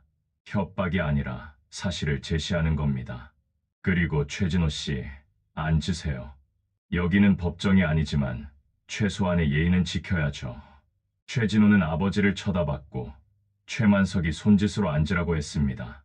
김태훈 변호사가 숨을 고르며 말했습니다. 알겠습니다. 8천만 원 지급하겠습니다. 대신 조건이 있습니다. 무슨 조건입니까? 첫째, 이 합의 이후 추가적인 금전 청구는 하지 않는다. 둘째, 형사 고소를 취하한다. 셋째, 이 사건에 대해 외부에 일체 언급하지 않는다. 예상했던 조건들이었습니다. 김소연 변호사가 제 눈치를 살폈습니다. 첫 번째 조건은 받아들이겠습니다. 하지만 두 번째와 세 번째는 불가합니다. 왜죠? 형사 고소는 피해자의 권리입니다. 그걸 합의 조건으로 삼는 것 자체가 부적절합니다. 하지만 일반적인 합의 조건 아닙니까? 일반적이라고 해서 정당한 건 아닙니다. 특히 이 사건은 경계선 지능을 가진 사람에 대한 조직적 착취입니다. 판례로 남겨야 할 사건이에요. 김태훈 변호사의 얼굴이 굳어졌습니다. 그럼 합의가 안 되는 겁니까? 제가 말했습니다. 제 조건은 이렇습니다. 8천만 원 지급, 이혼 합의, 그리고 형사 고소는 제가 판단하겠습니다. 이혼이요? 최만석이 다시 끼어들었습니다. 사돈, 그건 안 됩니다. 우리 딸이 임신했어요. 알고 있습니다. 알면서도 이혼하라고요? 네. 하지만 양육권과 면접 교섭권은 협의하겠습니다. 지은이는 오늘 이 자리에 없었습니다. 아마도 최만석이 데려오지 않았을 겁니다. 손주를 볼 수 없다는 거 아닙니까? 그건 지은 씨가 어떻게 행동하느냐에 달려 있습니다. 만약 민수와 아이를 다시 이용하려 한다면 일체 접촉을 금지하겠습니다. 최만석이 책상을 쳤습니다. 이런 억지가 어디 있어? 당신 지금 우리 가족을 완전히 파괴하려는 거 아니오? 제 가족을 먼저 파괴하려 한 건 당신들입니다. 제 목소리는 낮았지만 단호했습니다. 지난 1년 동안 제 아들이 얼마나 고통받았는지 아십니까? 매일 폭언을 듣고 때리고 돈도 한 푼 못 받고 그게 가족한테 할 짓입니까? 최만석은 할 말을 잃었습니다. 김태훈 변호사가 다시 중재하려 했습니다. 진정하시고 현실적으로 생각해 보시죠. 이혼하면 양쪽 다 손해입니다. 특히 아기를 생각하면 아기 때문에 더 이혼해야 합니다. 제 말에 모두가 놀란 표정을 지었습니다. 무슨 말씀이십니까? 제 손주가 이런 환경에서 자라게 할 수 없습니다. 약자를 착취하고 폭력을 일삼는 집안에서 자란 아이가 어떻게 되겠습니까? 침묵이 흘렀습니다. 김소연 변호사가 서류를 꺼냈습니다. 저희가 준비한 합의안입니다. 검토해 보시죠. 서류를 건넸습니다. 김태훈 변호사가 읽어 내려갔습니다. 이건 우리한테 너무 불리한데요. 불리한 게 아니라 공정한 겁니다. 민수 씨가 받아야 할 걸 받는 거예요. 하지만 비밀 유지 조항이 없으면 비밀 유지할 이유가 없습니다. 오히려 이 사건은 공개되어야 합니다. 다른 피해자들을 위해서라도요. 최만석이 벌떡 일어났습니다. 안 됩니다. 이게 알려지면 우리 사업이 망해요. 그건 제 문제가 아닙니다. 제발 한 번만 봐주십시오. 최만석의 목소리가 떨렸습니다. 어제까지만 해도 거만하던 사람이 이제는 애원하고 있었습니다. 당신 제 아들한테 무릎 꿇고 사과했습니까? 네, 제 아들한테 직접 사과하세요. 그리고 잘못을 인정하세요. 그럼 생각해 보겠습니다. 최만석은 주저했습니다. 자존심이 상하는 것 같았습니다. 어서 하세요. 시간 없습니다. 김태훈 변호사가 최만석을 쳐다봤습니다. 그리고 작은 목소리로 뭐라고 속삭였습니다. 최만석이 천천히 고개를 끄덕였습니다. 알겠습니다. 민수한테 직접 사과하겠습니다. 여기서 하시죠. 지금 민수한테 전화하겠습니다. 전화를 걸었습니다. 민수야, 아버지야. 지금 어디야? 집에 있어요. 화상 통화할 수 있어? 네, 잠깐만요. 잠시 후 화상 통화가 연결되었습니다. 민수의 얼굴이 화면에 나타났습니다. 민수야, 장인어른이 너한테 할 말이 있으시대. 휴대폰을 최만석에게 건넸습니다. 최만석은 휴대폰을 받아들었습니다. 화면 송민수와 눈이 마주쳤습니다. 민수, 최만석의 목소리는 떨렸습니다. 미안하다. 내가 잘못했다. 너를 함부로 대했고 때렸고 내 돈을 함부로 썼다. 정말 미안하다. 민수는 놀란 표정으로 화면을 바라봤습니다. 장인어른, 나를 용서해 달라는 게 아니야. 그냥 미안하다는 말을 하고 싶었어. 최만석의 눈에 눈물이 고였습니다. 진심인지 연기인지 알 수 없었습니다. 민수는 한참을 침묵하다가 말했습니다. 괜찮아요. 저도 잘 못한 게 있어요. 아니야, 내 잘못 없어. 화상 통화를 끊었습니다. 최만석은 휴대폰을 제게 돌려주며 고개를 숙였습니다. 이제 됐습니까? 조건을 받아들이시면요. 김태훈 변호사가 최만석을 쳐다봤습니다. 최만석이 고개를 끄덕였습니다. 알겠습니다. 조건 받아들이겠습니다. 8천만 원 지급하고 이혼도 하겠습니다. 대신 손주는 가끔이라도 볼 수 있게 해주십시오. 제가 김소연 변호사를 쳐다봤습니다. 그녀가 고개를 끄덕였습니다. 양육권은 민수 씨가 갖되 면접 교섭권은 협의하겠습니다. 단 모든 만남은 중립적인 장소에서 제3자 입회하에 이루어집니다. 알겠습니다. 김소연 변호사가 수정된 합의서를 작성했습니다. 양측이 검토하고 서명했습니다. 형사 고소는 어떻게 하시겠습니까? 김태훈 변호사가 조심스럽게 물었습니다. 일단 보류하겠습니다. 하지만 합의 조건을 어기거나 민수와 아이에게 다시 접근하면 즉시 고소하겠습니다. 알겠습니다. 모든 절차가 끝났습니다. 일어서서 회의실을 나가려는데 최만석이 저를 불렀습니다. 사돈, 아니 박 선생님, 네, 정말 검사셨습니까? 그랬습니다. 처음부터 알았다면 제 아들을 함부로 대하지 않았겠죠. 하지만 그게 문제입니다. 무슨 말씀이십니까? 제가 검사가 아니었어도 제 아들은 존중받아야 했습니다. 경계선 지능을 가졌어도 가난해도 약해도 모든 사람은 존중받을 권리가 있습니다. 최만석은 대답하지 못했습니다. 그걸 기억하세요. 회의실을 나왔습니다. 복도를 걸으며 김소연 변호사가 말했습니다. 잘 아셨어요. 아드님이 자랑스러워 하실 겁니다. 고맙습니다, 변호사님. 그런데 정말 형사 고소 안 하시는 거예요? 민수가 원하지 않으면 하지 않을 겁니다. 그 아이는 이미 충분히 상처받았어요. 법정에서 또 다시 고통받게 하고 싶지 않습니다. 이해합니다. 하지만 언제든지 마음 바뀌시면 연락 주세요. 그렇겠습니다. 차에 올라타 시동을 걸었습니다. 거울에 비친 제 얼굴을 봤습니다. 피곤해 보였지만 홀가분했습니다. 이제 진짜 끝이 보였습니다. 집으로 가는 길 휴대폰이 울렸습니다. 민수였습니다. 아버지, 어떻게 됐어요? 다 해결됐어. 곧 집에 갈게. 정말요? 아버지, 고마워요. 민수야, 이제 우리 새로 시작하자. 네, 아버지. 한강을 건너며 생각했습니다. 앞으로 해야 할 일들이 많았습니다. 이혼 절차, 양육권 협의, 그리고 손주를 맞이할 준비. 하지만 두렵지 않았습니다. 26년 전에도 그랬듯이 저는 제 아들과 함께 이겨낼 수 있었습니다. 그리고 이번에는 손주도 함께였습니다. 그로부터 2달이 지났습니다. 가을이 깊어지고 있었습니다. 은평구 집 마당에 단풍나무가 붉게 물들었고 텃밭에 배추와 무는 수확을 앞두고 있었습니다. 8천만 원은 약속대로 입금되었습니다.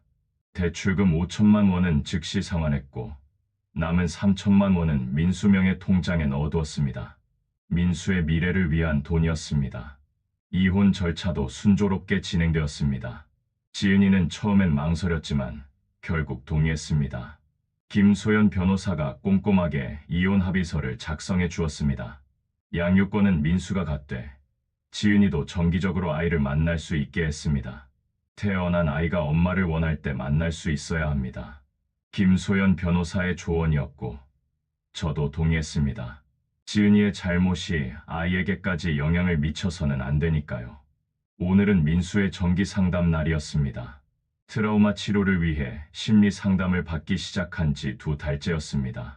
처음에는 상담사 선생님과 눈도 제대로 마주치지 못했던 민수가 이제는 자신의 이야기를 조금씩 할 수 있게 되었습니다. 박철수 선생님, 들어오세요. 상담사 임희영 선생님이 저를 상담실로 불렀습니다. 민수는 밖에서 기다리고 있었습니다. 오늘 민수 씨 상태가 많이 좋아 보였어요. 그래요? 네. 처음엔 자기 잘못이라고만 생각했는데 이제는 상황을 객관적으로 볼 수 있게 됐어요. 자기가 피해자였다는 걸 인정하기 시작했어요. 그 말을 듣자 마음이 놓였습니다. 앞으로 얼마나 더 상담이 필요할까요? 개인차가 있지만 민수 씨는 회복이 빠른 편이에요. 아마 3개월 정도 더 받으면 일상생활에 큰 문제는 없을 것 같습니다. 다만 아기가 태어나면 새로운 스트레스가 생길 수 있어요. 그때는 추가 상담이 필요할 수도 있습니다. 알겠습니다. 그때 다시 상담 받도록 하겠습니다. 상담실을 나와 민수와 함께 집으로 돌아왔습니다. 차 안에서 민수가 말했습니다. 아버지, 오늘 선생님이 칭찬해 주셨어요. 뭐라고? 많이 좋아졌다고.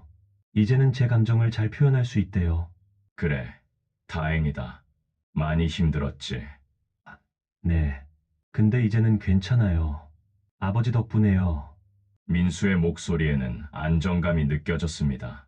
2개월 전만 해도 떨리던 목소리가 이제는 많이 차분해졌습니다. 집에 도착해 점심을 준비했습니다. 민수가 함께 부엌에서 도왔습니다.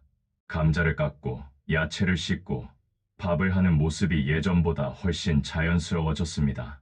아버지, 제가 된장찌개 끓여볼까요? 내가? 네.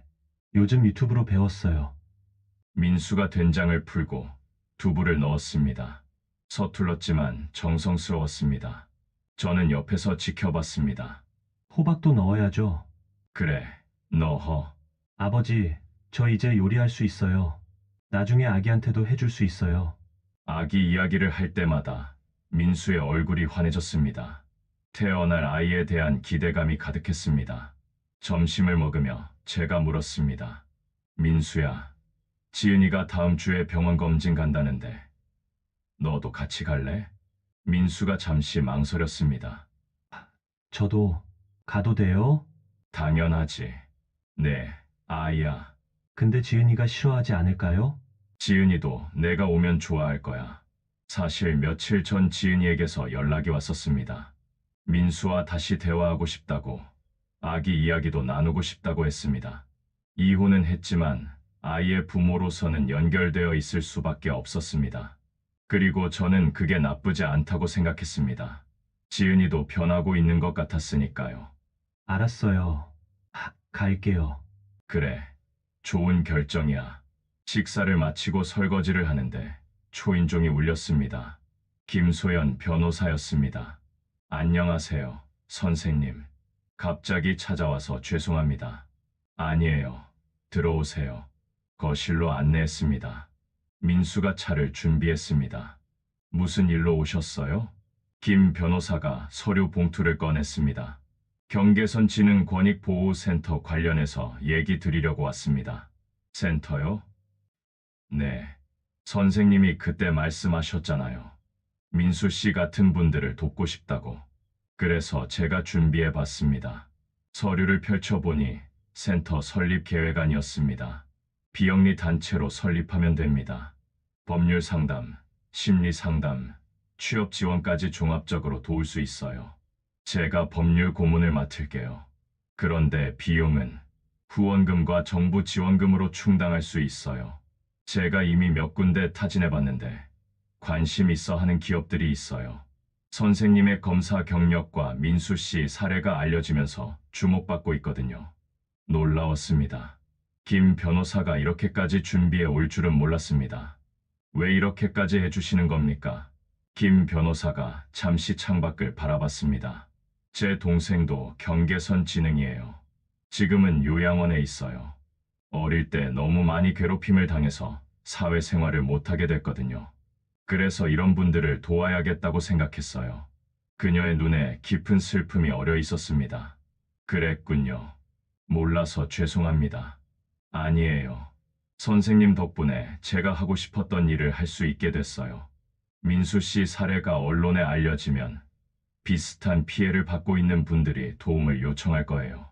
그분들을 도울 수 있는 체계를 만들고 싶어요. 저는 민수를 쳐다봤습니다. 민수는 차를 내오며 김 변호사의 이야기를 듣고 있었습니다. 민수야, 너 생각은 어때? 저요? 저도 도울 수 있을까요? 당연하지. 내가 가장 중요한 사람이야. 네, 경험을 나눌 수 있잖아. 민수가 환하게 웃었습니다. 그럼 저도 하고 싶어요. 저처럼 힘든 사람들을 도와주고 싶어요. 김 변호사도 미소를 지었습니다. 민수 씨, 고마워요. 정말 큰 힘이 될 거예요. 그날 저녁, 세 사람은 센터 설립에 대해 깊이 논의했습니다. 어떤 서비스를 제공할지, 어떻게 운영할지, 누구를 더 섭외해야 할지, 시간 가는 줄 모르고 이야기했습니다. 김 변호사가 돌아간 건 밤 10시가 넘어서였습니다. 아버지, 저 정말 사람들을 도울 수 있을까요? 민수가 불안한 표정으로 물었습니다. 할 수 있어. 내가 겪은 일을 누구보다 잘 알잖아. 그게 큰 힘이 돼. 근데 저는 말을 잘 못해요. 말을 잘하는 게 중요한 게 아니야. 진심이 중요한 거지. 민수는 고개를 끄덕였습니다. 다음 주 산부인과에 갔습니다. 지은이가 이미 와 있었습니다. 배가 조금 불러온 모습이었습니다. 민수를 보더니 어색하게 인사했습니다. 오빠, 왔어요? 지은아. 둘 사이의 분위기는 어색했지만 적대적이지는 않았습니다. 들어가 보실래요? 의사 선생님이 초음파 검사를 시작했습니다. 화면에 작은 생명이 움직이고 있었습니다. 태아가 아주 건강하네요. 17주 됐고요. 성별은 알고 싶으세요? 민수가 저를 쳐다봤습니다. 제가 고개를 끄덕였습니다. 네, 알고 싶어요. 아들이에요. 축하합니다. 손주. 그것도 손자. 민수의 눈에 눈물이 고였습니다. 지은이도 울고 있었습니다. 오빠, 우리 아들이에요? 우리 아들. 병원을 나오며 민수가 제게 말했습니다. 아버지, 저 좋은 아빠가 될 수 있을까요? 될 수 있어. 넌 누구보다 착하고 따뜻한 사람이니까. 근데 제가 경계선 지능이잖아요. 아이한테 물려주면 어떡해요? 그게 물려줘도 괜찮아. 아버지가 너를 키웠듯이 너도 내 아들을 잘 키울 거야. 그리고 아버지가 옆에 있잖아. 민수가 제 손을 꼭 잡았습니다. 고마워요, 아버지. 집으로 돌아오는 길, 마음이 복잡했습니다. 기쁨과 걱정이 뒤섞였습니다. 하지만 두렵지는 않았습니다. 26년 전 아내가 떠난 후 홀로 민수를 키울 때도 두려웠습니다. 하지만 해냈습니다. 그리고 이번에도 해낼 수 있을 것입니다. 그날 밤 오랜만에 오래된 앨범을 꺼냈습니다. 민수의 어릴 적 사진들이 가득했습니다. 돌잔치 사진, 유치원 졸업 사진, 초등학교 입학식 사진. 모든 사진에서 민수는 웃고 있었습니다. 그리고 제 옆에는 항상 제가 있었습니다. 아버지, 뭐 보세요? 민수가 다가왔습니다. 네, 어릴 적 사진. 우와, 이거 내가 5살 때죠? 응, 동물원 갔을 때. 기억나요. 코끼리 봤었잖아요. 둘이 앨범을 넘기며 추억을 나눴습니다. 힘들었던 순간들도 있었지만 행복했던 순간들이 더 많았습니다. 아버지, 저도 제 아들이랑 이런 추억 많이 만들고 싶어요. 만들 거야. 충분히 할 수 있어. 앨범 마지막 페이지에는 빈 자리가 있었습니다. 앞으로 채워질 사진들을 위한 공간이었습니다. 민수의 아들, 제 손자의 사진이 그곳을 채울 것입니다. 그리고 우리의 새로운 이야기가 시작될 것입니다. 창밖으로 가을밤이 깊어가고 있었습니다. 달이 밝았습니다. 은평구의 조용한 밤, 멀리서 개 짖는 소리가 들렸습니다. 평범한 밤이었지만 제게는 특별한 밤이었습니다. 지난 2달간의 싸움이 마침내 끝났고 새로운 시작이 앞에 있었습니다. 아버지, 내일 목공소 견학 가도 돼요? 목공소? 네. 상담 선생님이 추천해 주셨어요. 일 배우면 나중에 아기 장난감도 만들어 줄 수 있대요. 좋은 생각이네. 같이 가자. 감사합니다, 아버지. 민수가 자기 방으로 들어갔습니다. 저는 혼자 거실에 남아 창밖을 바라봤습니다. 68년의 인생, 검사로 30년, 아버지로 26년. 지금까지 많은 일이 있었습니다. 승리도 있었고 패배도 있었습니다. 하지만 가장 자랑스러운 것은 제 옆에 민수가 있다는 것이었습니다. 그리고 이제 곧 손자도 태어날 것입니다. 법복은 벗었지만 정의를 향한 마음은 여전했습니다. 이제 그 정의를 더 많은 사람들을 위해 쓸 것입니다. 경계선 지능 권익보호센터. 그것은 새로운 시작이었습니다. 제 인생의 마지막 장을 가장 의미 있게 채울 일이었습니다. 6개월이 흘렀습니다. 봄이 왔습니다. 은평구 집 마당의 매화나무에 꽃이 피기 시작했고 텃밭에는 새로 심은 상추가 파릇파릇 자라고 있었습니다. 그리고 오늘은 특별한 날이었습니다. 손자가 태어난 지 일주일째 되는 날, 민수와 함께 산후조리원으로 향했습니다. 차 안에서 민수는 내내 떨리는 손을 주물렀습니다. 아버지, 제가 잘할 수 있을까요? 할 수 있어. 넌 이미 잘하고 있어. 지난 일주일간 민수는 매일 산후조리원을 방문했습니다. 처음에는 아기를 안는 것조차 두려워했지만 이제는 조심스럽게나마 기저귀를 갈고 젖병을 물릴 수 있게 되었습니다. 산후조리원에 도착했습니다. 안내 데스크를 지나 신생아실 앞에 섰습니다. 유리창 너머로 작은 아기들이 보였습니다. 간호사가 민수의 아들을 안고 나왔습니다. 박민준 아기 아빠 오셨어요? 네. 민수가 대답했습니다. 민준, 민수가 직접 지은 이름이었습니다. 백성민민, 준걸준쥔, 백성 가운데서 뛰어난 사람이 되라는 뜻이었습니다. 안아보세요. 민수가 조심스럽게 아기를 받아 안았습니다. 3.2kg의 작은 생명. 민준이는 눈을 감은 채 평화롭게 잠들어 있었습니다. 아버지, 봐요. 우리 아들이에요. 민수의 목소리가 떨렸습니다. 눈에는 눈물이 가득했습니다. 그래, 내 아들이야. 우리 민준이. 저도 손자를 바라보며 가슴이 벅차올랐습니다. 작은 손, 작은 발. 세상에 나온 지 일주일밖에 안 된 새 생명. 지은이도 나왔습니다. 산후조리원 가운을 입고 있었지만 얼굴에는 생기가 돌았습니다. 오빠, 아버님도 안아보세요. 제가 민준이를 조심스럽게 받아 안았습니다. 26년 전 민수를 처음 안았을 때가 떠올랐습니다. 그때도 이렇게 작고 연약했었지요. 민준아, 할아버지야, 잘 부탁한다. 작은 손가락이 제 손을 감쌌습니다. 그 순간 모든 것이 보상받는 느낌이었습니다. 아버님, 감사합니다. 지은이가 고개를 숙였습니다. 뭐가? 모든 게요. 아버님이 아니었으면 저희가 여기까지 못 왔을 거예요. 지난 6개월 동안 지은이도 많이 변했습니다. 아버지 최만석과 거리를 두고 민수와 좋은 관계를 유지하려 노력했습니다.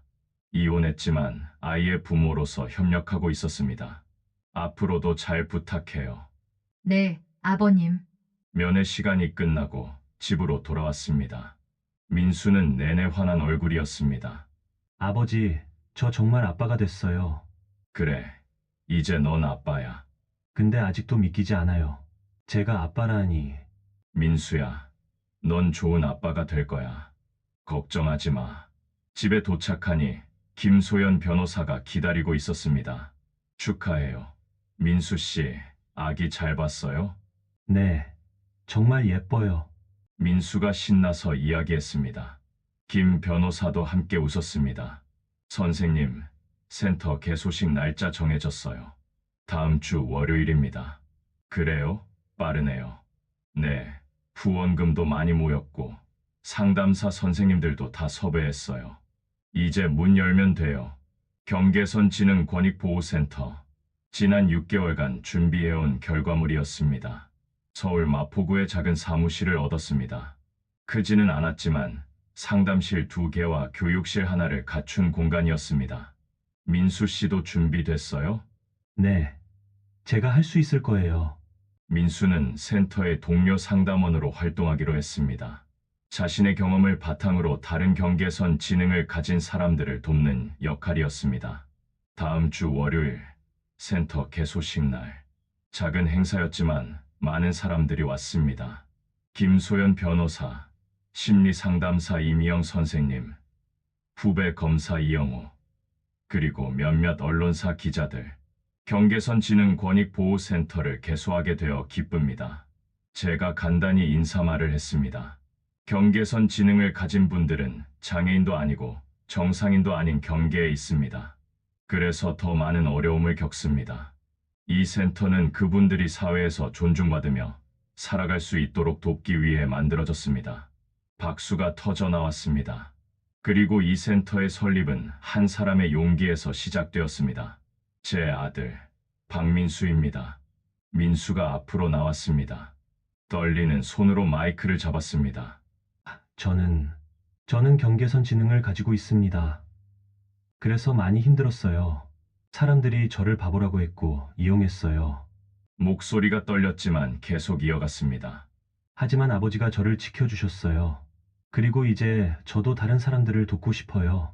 저처럼 힘든 사람들을, 혼자 외로운 사람들을 도와주고 싶어요. 청중들이 다시 박수를 쳤습니다. 민수의 눈에 눈물이 고였지만 얼굴에는 미소가 가득했습니다. 개소식 후 한 기자가 저를 인터뷰했습니다. 검사로 30년을 일하셨는데 왜 이 일을 시작하게 되셨습니까? 제 아들이 부당한 대우를 받는 걸 봤습니다. 그리고 깨달았습니다. 법은 강자를 위한 것이 아니라 약자를 위한 것이어야 한다는 것을요. 앞으로의 계획은 이 센터를 통해 더 많은 사람들을 돕고 싶습니다. 그리고 경계선 지능을 가진 사람들에 대한 사회적 인식을 바꾸고 싶습니다. 그들은 도움이 필요한 사람들이지 무시해도 되는 사람들이 아닙니다. 인터뷰가 끝나고 민수와 함께 사무실을 정리했습니다. 아버지, 오늘 정말 떨렸어요. 그래도 잘했어. 자랑스러웠어. 고마워요, 아버지. 저녁 무렵 민수와 함께 산후조리원에 들렀습니다. 민준이를 보러 가는 것이 이제 일상이 되었습니다. 민준이는 깨어 있었습니다. 작은 눈을 뜨고 천장을 바라보고 있었습니다. 민준아, 아빠야. 민수가 조심스럽게 말을 걸었습니다. 오늘 아빠가 큰일 했어. 사람들 앞에서 이야기했어. 무섭긴 했는데 내 생각하니까 용기가 났어. 민준이는 민수를 바라봤습니다. 초점이 맞지는 않았지만 아빠의 목소리를 듣고 있는 것 같았습니다. 아빠가 너한테 좋은 세상 만들어 줄게. 내가 경계선 지능을 물려받아도 아니어도 아빠는 너를 사랑할 거야. 할아버지가 아빠를 사랑해 주셨던 것처럼. 민수의 말을 들으며 가슴이 뭉클했습니다. 26년 전 제가 민수에게 했던 다짐과 똑같았습니다. 이제 민수가 아버지가 되어 자신의 아들에게 같은 다짐을 하고 있었습니다. 잘할 거야, 민수야. 네, 아버지. 한 달 후, 지은이와 민준이가 퇴원했습니다. 지은이는 자기 부모님 집이 아닌 작은 원룸을 얻었습니다. 최만석과는 연락을 거의 하지 않고 있었습니다. 혼자 힘들지 않아? 제가 물었습니다. 괜찮아요. 제가 선택한 거니까요. 그리고 민수 오빠가 자주 와주니까 괜찮아요. 민수는 일주일에 3번 지은이의 집을 방문했습니다. 민준이를 돌보는 것을 돕고 함께 시간을 보냈습니다. 이혼했지만 부모로서는 함께였습니다. 센터도 순조롭게 운영되고 있었습니다. 개소 한 달 만에 20명이 넘는 사람들이 상담을 받으러 왔습니다. 노동 착취를 당한 사람, 금융 사기를 당한 사람, 가정 폭력을 당한 사람, 민수와 비슷한 처지의 사람들이었습니다. 김소연 변호사가 법률 상담을 했고, 이미영 상담사가 심리 상담을 했습니다. 그리고 민수는 동료 상담원으로서 자신의 경험을 나눴습니다. 저도 그랬어요. 저도 혼자라고 생각했어요. 근데 아니에요. 우리 같은 사람들이 많아요. 그리고 도와주는 사람들도 있어요. 민수의 말에 내담자들이 고개를 끄덕였습니다. 전문가의 조언보다 같은 처지를 겪은 사람의 말이 더 큰 위로가 되었습니다. 어느 날 저녁, 민수와 민준이를 데리고 공원을 산책했습니다. 유모차에 민준이를 태우고 민수가 밀었습니다. 저는 옆에서 천천히 걸었습니다. 아버지, 제가 어릴 때도 이렇게 산책했어요? 그럼 맨날 했지. 내가 유모차 타고 내가 밀고. 재미있었어요? 재미있었지. 힘들었지만 행복했어. 저도 지금 그래요. 힘들긴 한데 행복해요. 벚꽃이 흩날리는 공원길. 많은 사람들이 산책하고 있었습니다. 가족들, 연인들, 친구들.